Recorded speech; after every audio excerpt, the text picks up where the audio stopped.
Welcome to another interview in our FM Expert series. Today we've got Lynn Webster, Cleaning Consultant with us and Director of LWC Ltd. Hello Lynn, how are you? Good morning. Fine, thanks Beth. Good morning, thank you for being here. And Lynn, you're going to share with us your insights into the cleaning side of FM. And you, I have heard described as a cleaning guru, so I'm looking forward to this chat. So over to you. Thank you very much indeed. Yeah, I think realistically, the first thing I say is I'm passionate about cleaning. Some people think it's quite sad, but I'll even be the one that shouts at the TV or the radio when it's not being done correctly. You know, you actually get the TV drama with the cleaner in the background, who's obviously not a cleaning operative whatsoever, with a rainbow multitude of coloured equipment that's completely wrong. So yeah, I think that's the first thing. It's my life is the cleaning industry. Yeah. So I think from an FM perspective, I've a couple of fairly basic standard things that people tend to either not realise or forget about. Yeah. And it's the first one I like to think of is, what do we mean by clean? Okay, that's a pretty good starting point. I think it's a very standard, fairly basic thing, because everybody will have their own opinion of what clean is. Yeah. Whether it be in the workplace, whether it be at home, or whether it be in a place somebody visits. You wouldn't visit another restaurant that was dirty in your opinion, or what you meant by dirty, or what your standards were going to be in terms of what you expected it to look like. Yeah. But it wasn't just look like, it's what it feels like. It's often what it smells like. Yeah.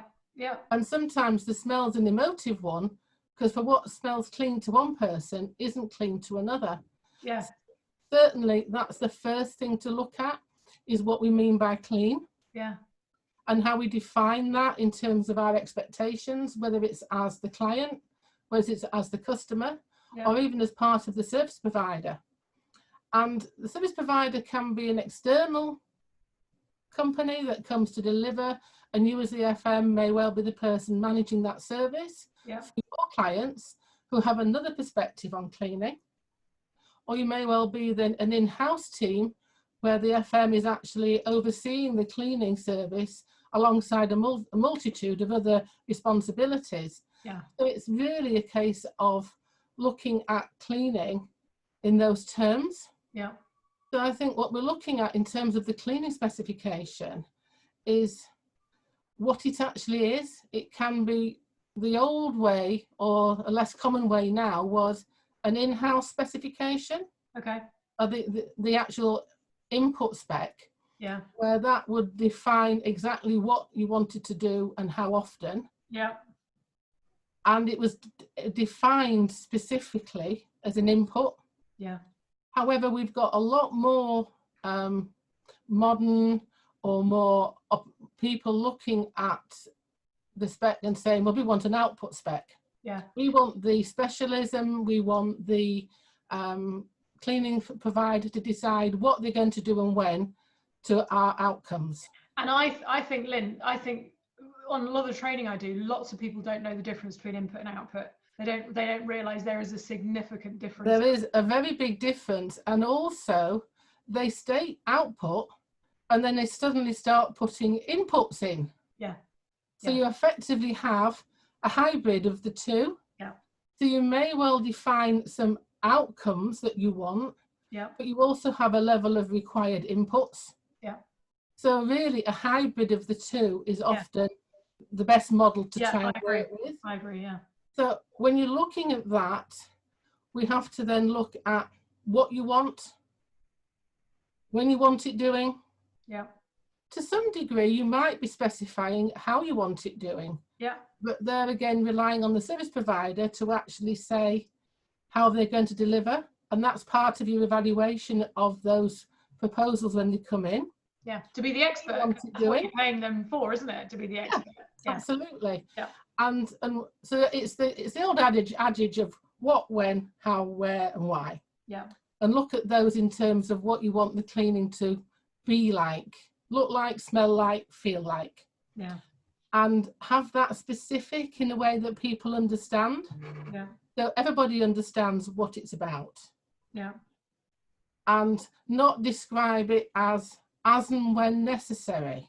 Yeah. Yes. What's necessary? Yeah. Or one of the other ones that's quite an open one is to hand height. Yes. I might have been guilty of writing that 15 years ago, I have to be honest. Now, the hand height, I'm 5'10". Yeah, I know. Now, my hand height is well over 6 foot. Yeah. However, if I would normally suggest that you're looking in reasonable terms of a general cleaning will be probably to 2 meters. Yeah. And then you'd deploy the relevant cleaning techniques to reach that level. Yeah. And anything above that would maybe a specialist area. Yeah. But that depends on the building. Yeah. So really what we have to look at is that critical specification. Mm. And I spend many an hour with a client unraveling the spec before we actually go to, well, and the next thing I look at is, am I getting value for money? Mm. So that necessarily isn't just the cost of the cleaning, yeah. but what are you comparing it with? Yeah. Yeah. If you're comparing one price with another within your own tender evaluation, that's fine, because you've got in front of you the right basis for your evaluation. Yeah. But if you're comparing a cost between different suppliers or different buildings, yeah. that in itself varies. Yeah. Because you've then got, well, do we have daytime housekeeping? Mm. Do we include the periodics? Have we got window cleaning? Do we have washroom services? Is that included in the price, or is that an extra? So lots of other issues go into that. Are we getting value for money? Yeah. So I think in terms of a tip for FMs is know what you're comparing, compare like with like, yeah. So that you know if you've got more than one service delivery across your estate, for example, that you know that they're the same. Yeah. And there are lots of things available to help you with that. Not necessarily just myself, but in terms of available documents, tips online. Certainly, there's the value of clean document from the ISSA. ISSA's value of clean documents. Okay. You've got the British Institute of Cleaning Science standards document. We've now recently had, because of so many things going on at the moment, the British Cleaning Council has issued a definition of terms, which are all available and open to people to actually use as part of that evaluation. Brilliant. Okay. And as I say, at the moment, the definition of terms is getting extremely confusing. Yeah. Because as we're now post-COVID, we have, during lockdown, we had so many opportunities for people who were unregulated, offering the world to make your building safe. Yeah. What did it mean? Yeah. And how was it going to be delivered? Yeah, with lots of scared people needing help and very scared, very apprehensive. Yeah. People not knowing, and the fact that we not only did that, we got the confusing information from the centre. Yeah. Whether it be government, whether it be Public Health England, or if we're in Scotland, a difference of opinion. Yeah. Lots and lots of different information was flying around, which nobody really had any clarity about or confidence in. Yeah. So realistically, I think looking at any of those issues, particularly as we return to the new normal, going into the workplace, yeah. Be aware of what it is you actually need to provide in that building. Make sure you've actually looked at what you actually have to have, what your clients are expecting you to deliver. Yeah. And for example, we've got things like the confusing terms to clean. Yeah. 90% of the actual microorganisms will be removed by effective cleaning. Yeah. However, careless cleaning can make it worse. Yeah. One example with that would be traveling on the train the other day. I was watching some very vigilant cleaning operatives cleaning the train for the next journey. Yeah. So they were doing touch point cleaning. Yeah. Touch point cleaning is becoming really apparent to make places safer. Yeah. But they had one spray bottle and one cloth. Yeah. So the cloth that they were using in one area was going to transfer potential dispersing infection and anything else to the next surface. Yeah. So the technique wasn't correct. Yeah. Yeah, the principle was, the technique wasn't. Yeah. As a top tip, yeah, fold your cloth into 8, and you've got 8 sides of a cloth to clean 8 points before you have to regenerate the cloth. Yeah. So that's a good tip for anybody. That's a pretty good tip, isn't it? And I bet not many people are doing that. So that is one. We've then got the fact that people talk about a deep clean. Yeah. What does a deep clean mean? Yeah. What are they expecting a deep clean to give them? Yeah. Is it actually an enhanced clean? Mm. Is it the fact that you've actually been empty for a long time, but actually now we need to be cleaning to revisit the building? Mm. Or do you want it sanitizing? Sanitizing will basically reduce the number of bacteria to 99.9%. Right. Okay. So that's sanitizing. Okay. But actually, disinfecting will actually do a completely different process. And in England and in the UK, it's 99.999%. Mm. In the US, add another 9. Okay. 99.9999%.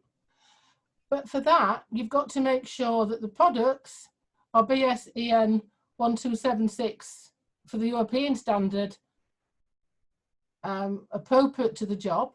Yeah. But at the same time, is the process allowing that product dwell time? Yeah. It's got to have time to work in the right conditions. Yeah. And if you're just wiping it over and it needs 5 minutes dwell time to make it work, yeah. it's not effective disinfecting. Yeah. It could be cleaning, yeah. It's not disinfecting. Yeah. So some of the people watching this will think, I've never heard of BSEN 1276. It's the British standard for disinfecting. Okay. And it's the European standard for the quality of disinfectants that have been tested effectively to make sure they kill to a certain level within a certain time period. Okay.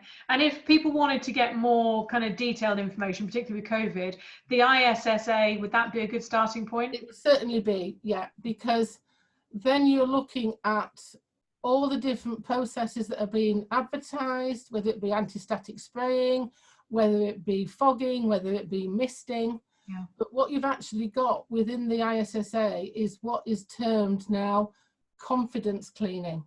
Okay. That will give you a safe use of the building, safe to visit, safe to work in, as well as the right steps for people to be communicated to so that everybody is aware that it's safe.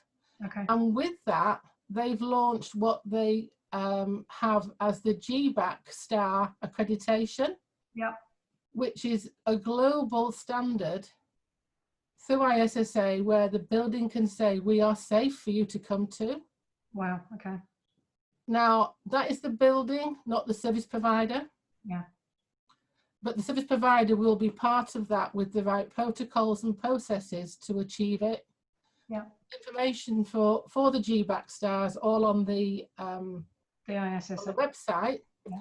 However, thinking about what you've got, Hyatt hotels, for example, are going to do the GBAC star through all 900 sites they have worldwide. Wow, okay. It's been recognised throughout it's been recognised globally.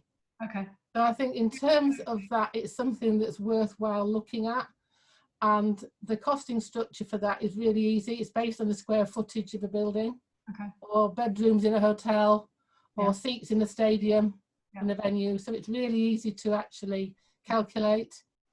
And within that, you can actually make sure that you've got the right PPE processes in place, yeah, and the right hand hygiene's in place. Yeah. Okay, well, I think a lot of people are going to want to have the ability to say we are a safe building. So I think I'll put a link to the ISSA website and people can have a look through that. And I think that's really what it's about. It's about, guys, being safe. Yeah, of course it is. Yeah, and what you've just shared with us is really helpful and super reassuring. And again, I'm conscious of time. I think we need another chat because we could have carried on then. You've got so much really useful information. So thank you. Thank you for your time. Really appreciate it. Thanks, Lynn. Thank you.